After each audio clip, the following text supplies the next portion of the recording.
Hello, everyone, and good morning. Thank you all for joining us today. My name is Marilyn Salazar, and I serve as the Communications and Events Manager for Facing Forward.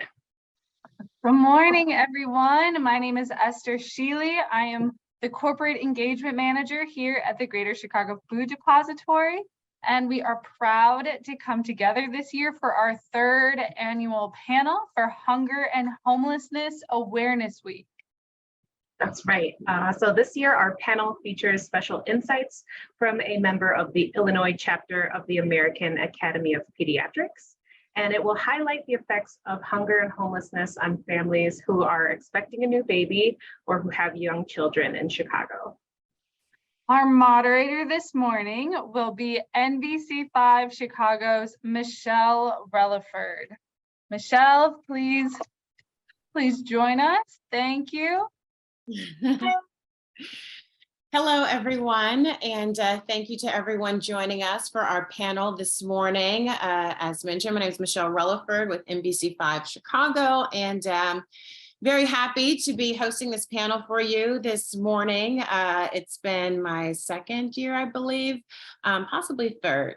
You know, it's hard to remember, but each time it's been a great conversation, and I look forward to having another great conversation and dialogue with all of you this morning. I hope that everyone attending this morning will walk away with new insight and also new inspiration to be able to address some of the issues that we're going to discuss this morning.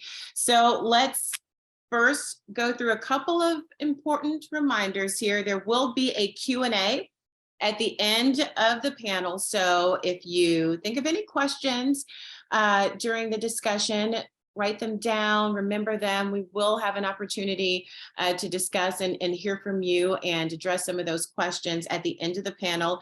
You can submit your questions at any time using the Q&A function at the bottom of your screen. It's right next to the raise hand icon. So look for that. We also want to encourage you to go ahead and use the chat function at the bottom of your screen. That's right next to participants and next to share screen. So go ahead and check in the chat function. We want you to let us know who you are, where you're from. If you hear a point that resonates with you, go ahead and say something in the chat. We want to encourage full engagement. There we go. Hello, everyone. Welcome. Yes, we can see that from Esther. So go ahead and use that chat function just to kind of check in, say hello, and let us know when you hear something or you know, something inspires something within you. So go ahead and talk to us. We definitely want to hear from you. Don't be shy. So let's go ahead and get things started. I want to begin by, okay, someone notified us that the chat, all right. And if there is a point or a question made in the chat, then someone from Facing Forward or the Chicago Food Depository will respond in the chat to address if you're having some issues with the function on your computer. Get things started by introducing our panelists. I want to begin first with Crystal Ellison with Facing Forward to End Homelessness. Hello, Crystal. Great to see you. A little bit about Crystal. Crystal serves as early childhood advocate at Facing Forward to End Homelessness. In her role, she supports children ages 0 through 5 and their parents through connections to doula services, developmental assessments, and more. Also joining us this morning, we have Claudia Rodriguez with the Greater Chicago Food Depository. Claudia leads the organization's benefits outreach work in Cook County, which includes building strategic partnerships, managing the team that connects neighbors to public benefits, and identifying new opportunities to increase awareness of critical benefits like SNAP and Medicaid. Also this morning, we have Dr. Nancy Heil with Chicago Public Schools. Dr. Heil is a board-certified general pediatrician who practiced general pediatrics for 37 years until retiring in 2018. Congratulations. She volunteers with the Illinois chapter of American Academy of Pediatrics and is the chair of their housing project, First Steps, Improving Child Health and Housing. So a big thank you to all of our panelists this morning. We really look forward to having this conversation with you.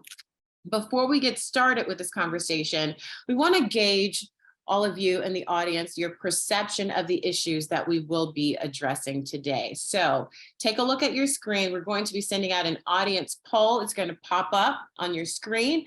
We'd like you to submit your estimates for the following questions. And there's the poll here. So the first question, what percentage of households with children face food insecurity in Cook County? Go ahead and weigh in. And then the second question, how many children ages 0 through 4 faced homelessness in Chicago in 2020? Go ahead and submit your answer.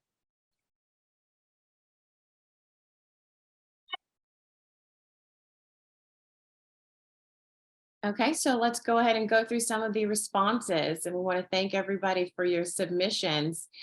For some clarity here, our first question, the Food Depository actually reports that 22% of households with children are facing food insecurity in Cook County. Overall, 16% of all households in the same area experience food insecurity at any given point. And for our second question, well, according to the latest estimates from the Chicago Coalition for Homelessness, over 65,000 people experienced homelessness in 2020. 7,503 were children aged 3 and under. And so, of course, these statistics demonstrate the prevalence of these issues among young families in our community. So let's dive into this a little bit deeper and talk about what the issues exactly are. And Dr. Heil, we'd like to begin this part of the discussion with you. And with this question, what are some of the most significant ways that you've seen food insecurity and homelessness affect the health of moms and young children? Thank you. Good morning. I'm pleased to be here. Even prior to pregnancy, women with food insecurity rely on highly processed, simple carbohydrate foods like pasta and soda because these items are filling and not expensive. This type of food is associated with high rates of obesity, type 2 diabetes, high blood pressure, and mental health problems. After women become pregnant, pre-existing diabetes and high blood pressure increase their risk of developing preeclampsia, a severe pregnancy problem which can cause seizures and even death. Their health problems may also impair the growth of the infant in the womb, cause prematurity, and even increase the risk of stillbirth. During pregnancy, food insecure people eat inadequate amounts of fruit, vegetables, and dairy products, which means they are not getting enough calcium, magnesium, zinc, vitamin A, and vitamin B6. Following birth, mothers in a food insecure household often limit their own food intake so that there's enough food for their children. The constant stress that they feel contributes to parental depression, anxiety, and toxic stress, which may make parenting even harder than it already is. Many of the problems of homelessness overlap those of food insecurity, and they often occur together. The Illinois chapter, American Academy of Pediatrics, defines homelessness to include both families who are literally homeless, which is the HUD definition, and those who are living temporarily in overcrowded conditions with relatives or friends, which is the definition the U.S. Department of Education uses. While experiencing homelessness, pregnant persons are at higher risk of bleeding and of premature labor. They also have higher rates than their housed peers of pre-existing mental health problems, substance use disorder, asthma, type 2 diabetes, and high blood pressure. Their infants face significant rates of low birth weight, defined as being under 5.5 pounds, being born prematurely, and of staying in the neonatal intensive care unit. These problems can lead to future neurologic problems like cerebral palsy, poor growth, and metabolic problems. Sustained stress during pregnancy, whether it's from homelessness or other causes like domestic violence or living in a war zone, signals to the infant in the womb that the world is filled with danger. DNA cannot change, but to prepare for dangerous conditions, gene expression undergoes biochemical changes. Affected children may be hyper-reactive to perceived threats. This probably served our ancient ancestors well because they lived with a lot of physical danger, but it is not helpful in our modern era. This is epigenetic change, which may last a lifetime or even be passed on to subsequent generations. Both food insecurity and housing insecurity may cause developmental delays in young children, affect thinking ability, and cause dysregulated behavior and emotional distress. The overall health of these children is worse than for children in a household with access to nutritious food and secure housing. Over 20 years ago, a study described adverse childhood experiences, known as ACEs.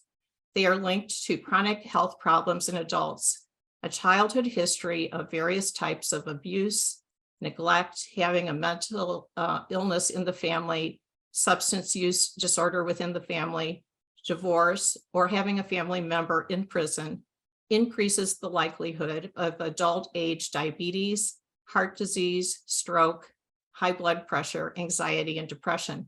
Having 4 or more of these ACEs is significantly associated with these adult health problems.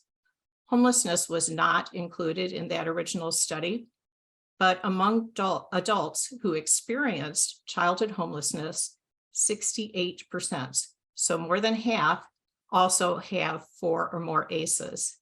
In fact, homelessness should probably be considered an adverse childhood experience. In conclusion, food insecurity and the experience of childhood homelessness increase the risk of both childhood and later adult health problems. Thank you.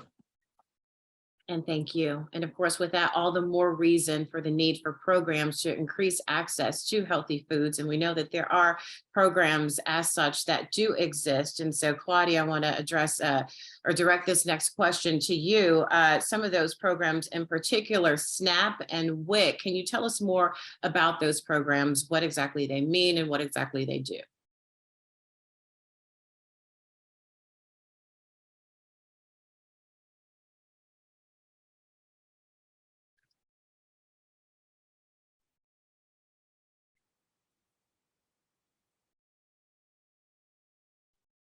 Claudia Rodriguez, are you still with us?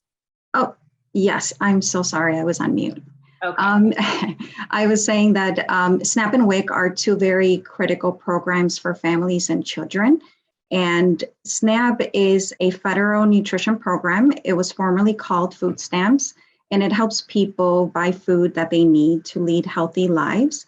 What a lot of people don't know is that SNAP is an entitlement program, which means anyone that meets the eligibility requirements will receive benefits.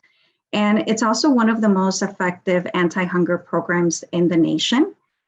For families and individuals to qualify for SNAP, they must meet certain income, residency, and citizenship requirements. And there are also other factors that are used to determine eligibility, like household size and composition and expenses. And as far as WIC, another very important program for families, it's also federally funded, and it provides low-income pregnant women, new mothers, infants, and children under the age of 5 with nutritious food, nutrition education, and also improve access to healthcare. And to qualify, you must be in one of the categories that I just mentioned.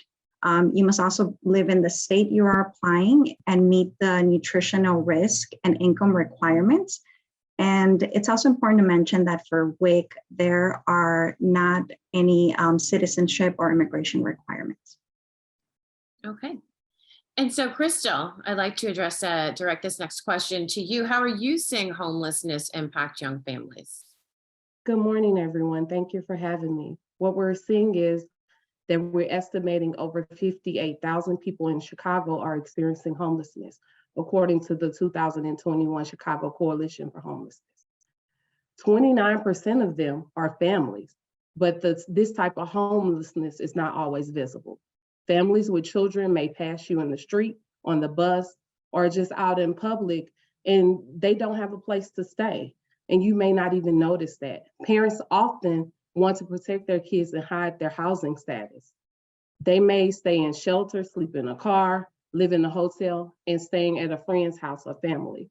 As for their needs, parents with young children experience homelessness often in survival mode. They're just getting from day to day. One of the most critical needs is housing first, which provides a foundation for stabilization in their families and work on addressing those other needs afterwards. So the first place that we start at Facing Forward is with the housing, placing them somewhere where they can call home through assisting with rental assistance and connecting them with housing.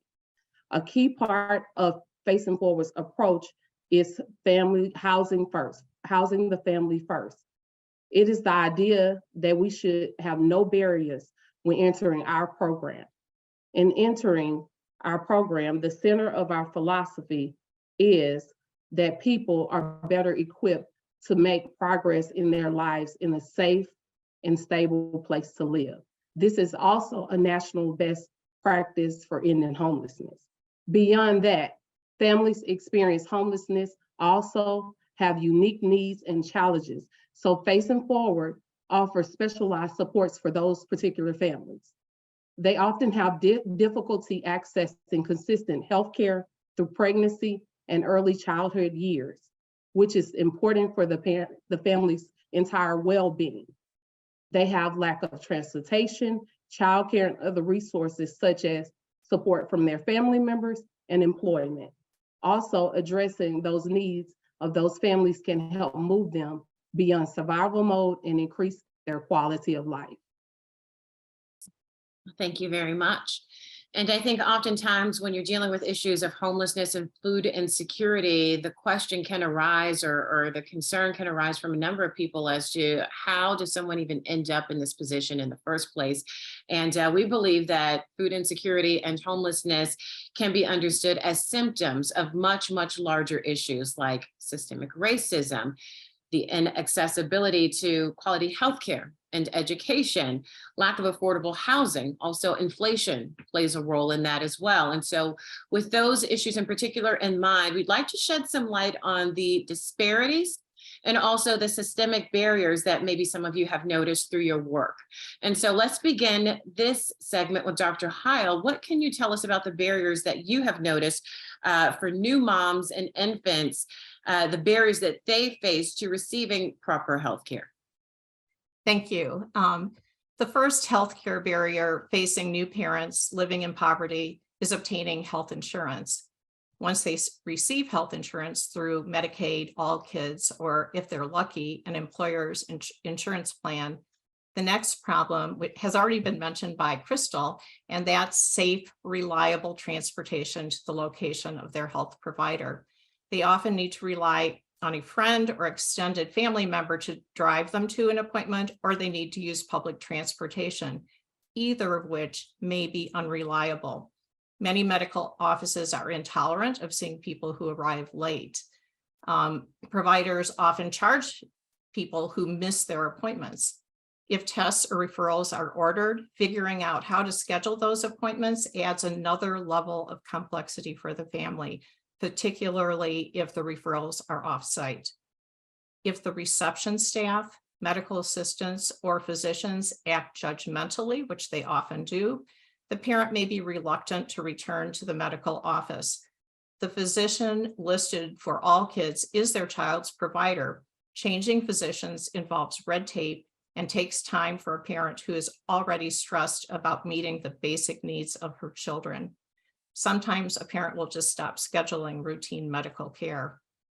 Parents who are food or housing insecure may feel ashamed, and they also fear that their children will be taken away from them if they disclose their status. In fact, many mothers who are experiencing homelessness have at least temporarily lost custody of their children, either voluntarily to a family member or involuntarily to a family member or foster care. There are screening questions which physicians can ask for both food and housing insecurity, but many practices do not use them. Although available resources are limited, particularly for homelessness, even those are not made available if a family status is not known. If a child is under 3 years old and is developmentally behind, he may qualify for early intervention services from the state of Illinois, which could include speech, physical and occupational therapies, nutrition services, psychological and social work services. Services are usually provided in the home. So if a family does not have a fixed address, they may have trouble receiving what their child is entitled to. So you can see there are many barriers for these families. Most definitely so. Thank you very much, Dr. Howell. Claudia, last year we know there were $80 million of unused SNAP benefits in Illinois. So what do you believe is preventing families from enrolling in these programs, knowing how beneficial they can be for so many people? What do you believe, and what have you seen the impact be for the families once they do enroll in them? So you can address that first part to begin. Sure. There are a lot of reasons why eligible families are not enrolling in benefits. Some of them that were just mentioned by the doctor. One main one is that people are just not aware that these programs exist. And if they are aware, they're not familiar with the eligibility requirements. So they may believe that maybe because they work, they're not eligible, or because they're not legal permanent residents, they're not eligible. That's one of the reasons, but also a lot of people have a lot of immigration concerns.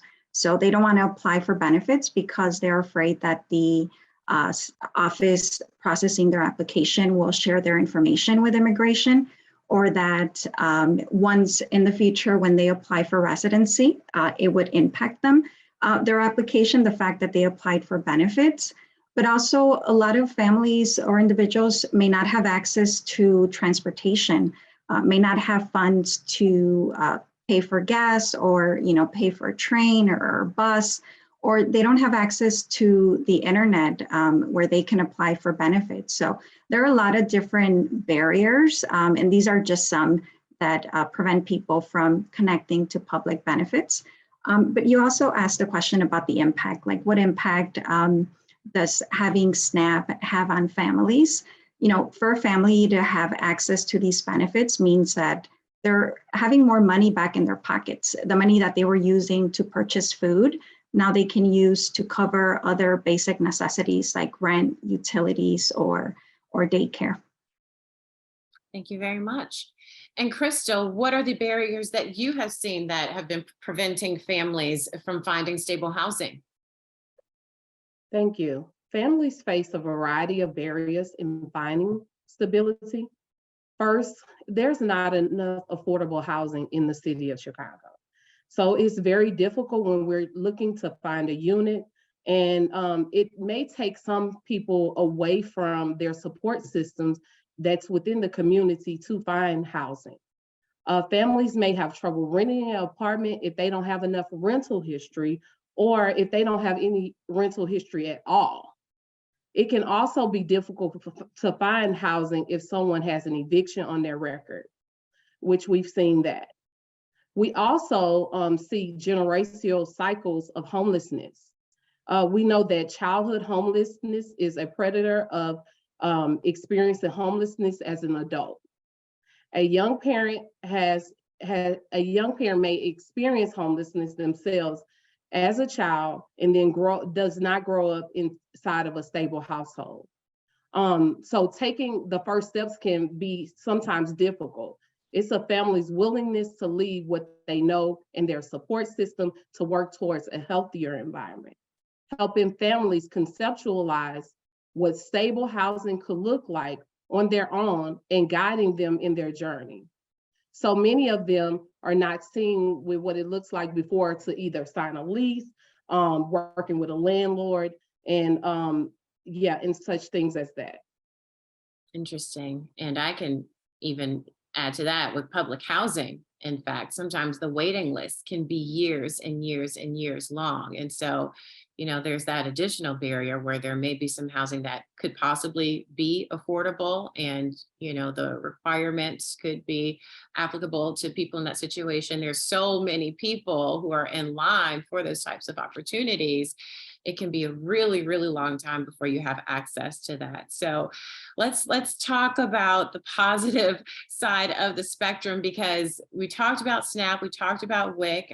We know Facing Forward is doing amazing things. So is the Food Depository. Dr. Heil, let's talk about some of the positive outcomes that you have seen of just being housed and having that access to the healthy food that everyone needs. Okay. A parent who knows that her family has a secure home and that she can provide the nutrition that her children need is better able to give the love and security required for them to thrive. Conversely, the constant worry about how to secure adequate food and shelter means that each day is a struggle. It's hard to plan any further ahead than that immediate day. A balanced diet with nutritious food allows optimal growth for children. They are more likely to be a healthy weight and follow expected growth patterns along with meeting expected development. Similarly, being housing secure increases the likelihood of meeting speech and other developmental milestones. There are fewer childhood illnesses and injuries. Asthma, when present, is usually less severe. Children are also more likely to be ready to start school on time. Once they are in school, there are fewer school failures and they can meet behavioral expectations. Mental health is also improved. Their chance of succeeding in school and graduating from high school increase. Their ability to reach their full potential is greatly enhanced, which is what we all want for every child. And, we have seen at ICAP examples of people with lived experience who have been able to stabilize their house, lives, get advanced degrees, and enjoy seeing their children and grandchildren do well. So thank you. Wonderful. And to Crystal, and I've been to Facing Forward's facilities, and so I've seen the work that you do firsthand. First of all, let's talk and share more with the audience, explaining Facing Forward's 2-generation model, and then explain what exactly working with families actually looks like for Facing Forward.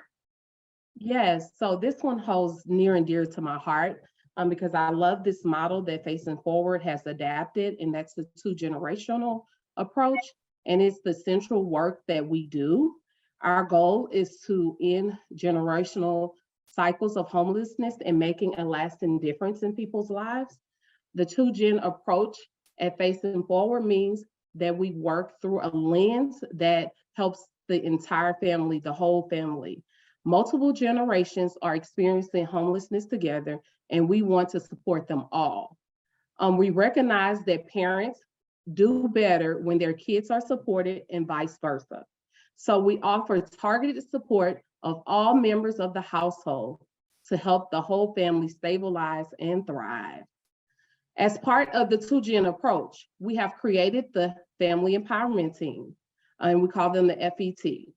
At Facing Forward, these staff members bring age-specific expertise to help parents and children from birth to 24. Myself being the early education advocate at Facing Forward helps parents receive support, coaching, developmental assessments for their young children, not limited to assisting them with enrolling in pre-K. Our education advocate helps with academic support. They have help parents navigate IEP services, which is individual education plan for their child, and the youth and career advocate helps connect students to internships, employment, and college application processes. The great thing about this is case managers are trained with the 2-gen approach, and they can bring this to the FET team to help the clients with their specific needs. A specific program in particular is First Foundations. And what First Foundation is, we're seeing the needs of those in our community who have recently launched. We have recently launched this program to build around the framework.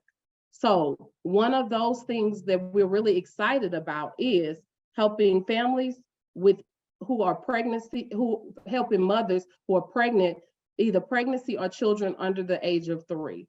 That demographic is very vulnerable, but may not be eligible for housing programs. So that's why we created this program. We provide 2 years of rental assistance in helping them get their apartment. We also provide family-wide support to help them build stability. This includes targeted support for young families like doula services, prenatal health, and parenting resources. Combining these supportive services with housing can make a big difference. And a story that I would like to share is I'm working with a family now a mother right now who is receiving most of our services. She's using doula services. Her young child is receiving early intervention, and the whole family is just like engaged in the services. Her child was nonverbal. When we first started meeting, I referred her to early intervention through the state of Illinois and they then connected them with a speech therapist and an occupational therapist that comes to their home once or twice a week. The child is now speaking 2 to 3 words, which is a huge progress. And the mom, she is almost ready to deliver. When I started working with her, she was 3 months pregnant and she was full of anxiety and she was concerned about her child's speech. It really affected her health in her pregnancy. Her anxiety is now at ease and she is making great strides. Now she's doing much better. She's healthy. Her baby is healthy. And we are happy to see that. That is an amazing story. How old is the child? So the child is going into getting ready to be 2 almost.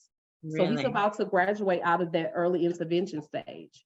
That's wonderful. Those are some wonderful results. And I've seen firsthand and heard firsthand the lives that Facing Forward has changed. So you guys really are making a fantastic impact, and most certainly keep up the great work. We also know the Food Depository is also doing great work. So Claudia, I'd like to bring you into this conversation. Can you tell us more about the Food Depository's benefits team? And what stories have you heard? The Food Depository, I understand, also has a benefits hotline. So what's come from that? Yes, happy to. So our benefits team, our main goal is to close the SNAP enrollment gap. We want to make sure that any Cook County resident that is eligible for SNAP is connected to the benefit. And our goal is also to increase awareness about SNAP and other public benefits. So our team, we do have a benefits hotline that's available to all the Cook County residents.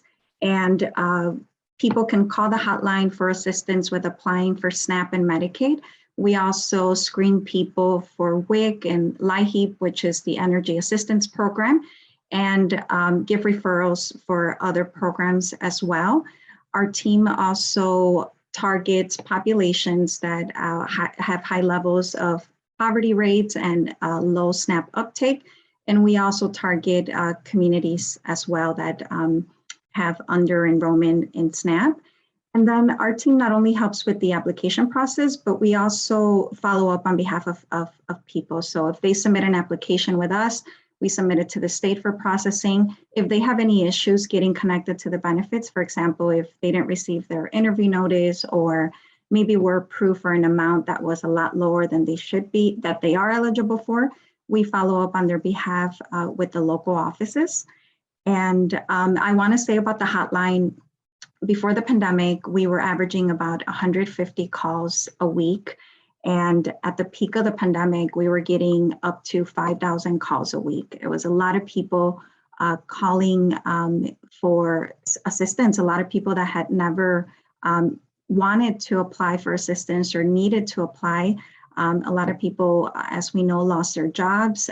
So we had people from all walks of life, all backgrounds calling for assistance. Right now, we're still getting a lot more calls than we were pre-pandemic, but the volume has gone down. We do talk to hundreds of people every week. We help a lot of families who share with us that they're struggling because of the food costs, because of the gas prices.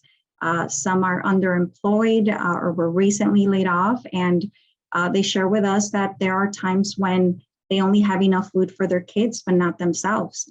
So they're having to make very difficult decisions, and they're just very grateful to receive the assistance from our team, especially because they can start the process over the phone. They don't have to take a day off work. They can apply over the phone. They can submit their documents to us, and at times even get connected without having to go into the office or have an interview. So a lot of people are very grateful that they have the benefits, that we were able to help them, and that now they have food for the whole family. But it's also important to mention, we're only one of the many organizations in Cook County that offers benefit application assistance. I think there are a few on the call as well that offer this assistance. So it is a team effort, and it's really important for all of us to spread the word about these important programs and also make people aware of where they can turn to for help. Wow. To go from 150 calls a week to 5,000, I mean, that's an astronomical jump. What would you say the average is? And I know you say it's still more than pre-pandemic right now, but where would you say things are right now? Right now, we're averaging between 350 and 450 calls a week. So definitely a lot lower than at the peak of the pandemic, but still higher than before. And yeah, around the holidays, our volume goes up too. So still a lot of people looking for application assistance, specifically for SNAP, and also people looking for pantry referrals as well. So some improvement, but still a lot of need out there. And I know you can't do it alone, the Food Depository and Facing Forward. Tell us about some of the community partners that you've been working with to help families. Sure. So as far as our benefits work, we also train organizations who do enrollment in their communities. So right now we have a network of 20 organizations that we've trained to provide application assistance in their community. We also, rely heavily on our partners to help promote the programs and our services. So we provide them with marketing materials that they display on site. A lot of partner organizations also host enrollment events for us. So we also do on-site application assistance. But the Food Depository also has a lot of partnerships with organizations, and we have summer and after-school meal programs at partner sites. We also have healthy student markets at different schools and other locations. And we also work with WIC clinic staff to better understand what are the enrollment barriers, the challenges, and also to identify opportunities to increase awareness and enrollment of the program. So definitely can't do this work alone. It is a team effort, and very grateful for all the partnerships that we have in the community. Oh, absolutely. We can see how valuable those partnerships are, especially since, as you mentioned, one of the biggest barriers to people signing up for these life-changing programs is that a lot of people don't know about them. So we're certainly grateful for all of the community partners that you're working with and who may be on this call right now. Facing Forward, can you tell us about some of the partnerships that you have? Yes, Facing Forward works with a wide variety of community partners in Chicago to help families thrive. We know that we can't solve this big issue on our own, so we collaborate with partners and make partnerships as an essential way for our clients to have everything that they need and to succeed. We work with over 100 service providers across Chicago and refer clients to mental and physical health care, employment support, legal services, substance use recovery, food pantries, and other resources to meet their basic needs. For families, we can help them get essentials like diapers, formula, clothing, coats, whatever they need. And one project that I am familiar with is Chicago Early Learning, where we're signing 3 and 4-year-olds up for preschool. And we're assisting them with their application process, answering whatever questions they may have, in addressing whatever barriers they may encounter while trying to enroll. Wonderful. Thank you so much.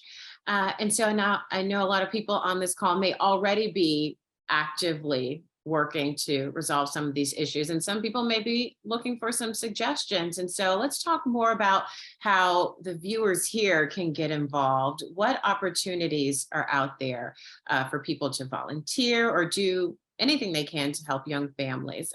Let's start with you, Claudia.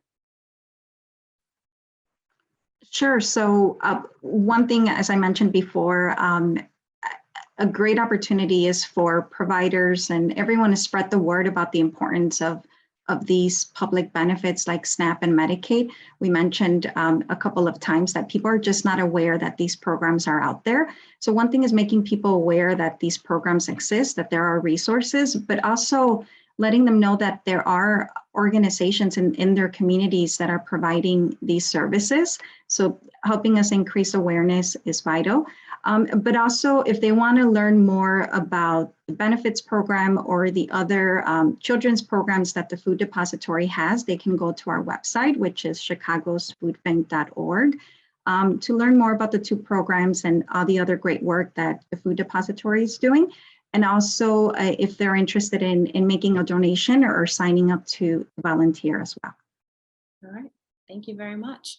And Crystal, what opportunities do you know of for people to help out? So Facing Forward has Giving Tuesday, and it's coming up on November the 29th. And we're excited. This is an exciting time to support Facing Forward. It's our biggest fundraiser of the year and kicks off a season of giving. We encourage the community to make a donation that day. And it's a great opportunity because all gifts will be matched dollar for dollar. Our annual holiday gift drive is happening right now. You can sign up to sponsor a child's wish list and pick out gifts to bring them some joy. We also welcome groups to sign up together as well.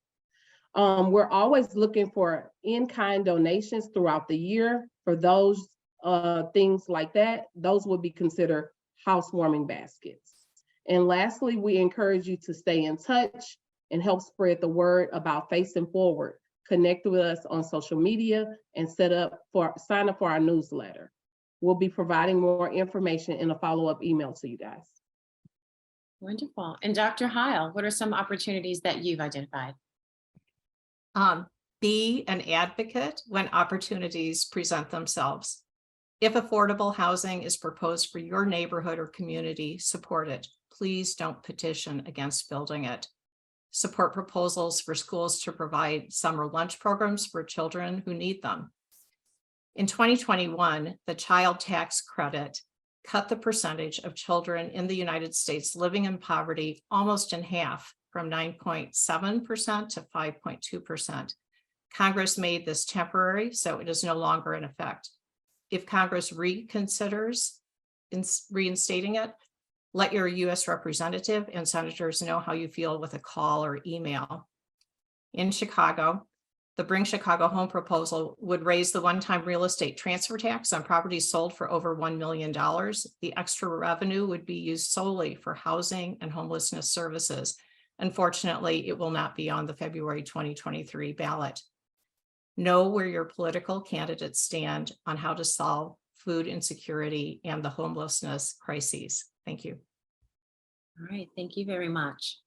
We want to get to the Q&A portion of our program, and we do have a couple of questions that have been submitted by our audience. So the first question from the Q&A is directed to Claudia. The question is, does your team also screen and help people apply for aid to the aged, blind, or disabled cash benefits?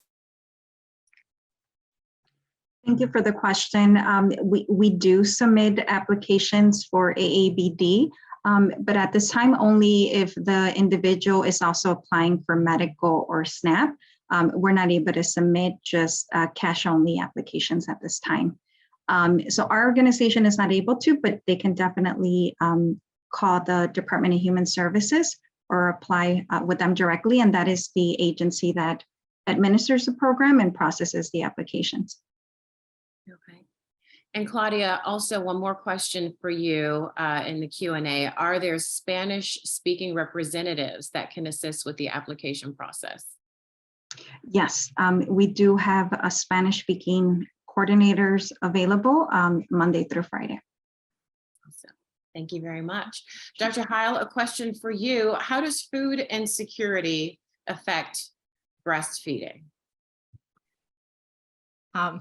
As most mothers know, being well rested, relaxed, well hydrated, and eating nutritious food optimizes a mother's ability to succeed in breastfeeding. These things are difficult to achieve for someone struggling with stress and food insecurity. Mothers also fear that their poor diet affects the quality of the breast milk. This is actually not true, but all of these factors increase the possibility that a mother is going to choose formula over breastfeeding. Thank you.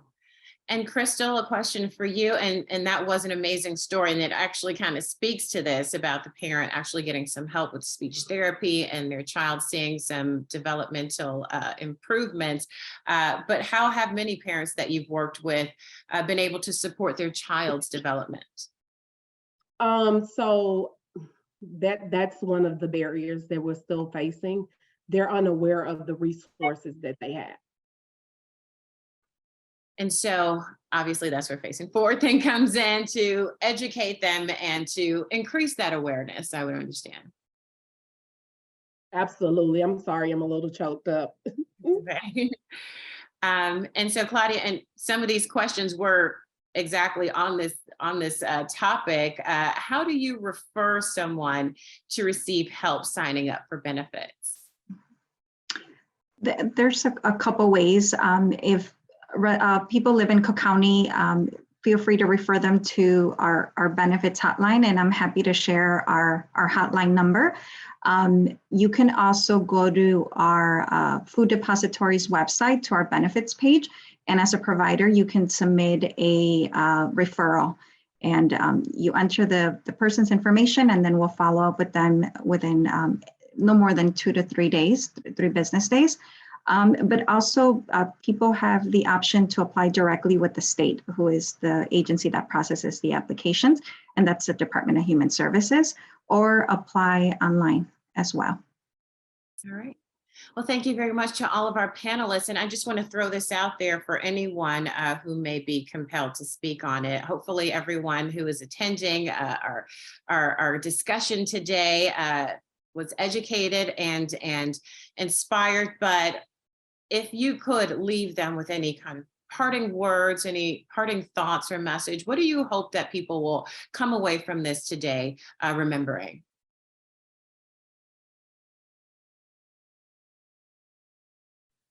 I can go. Just how I mentioned it already, but how critical public benefits like SNAP and WIC are.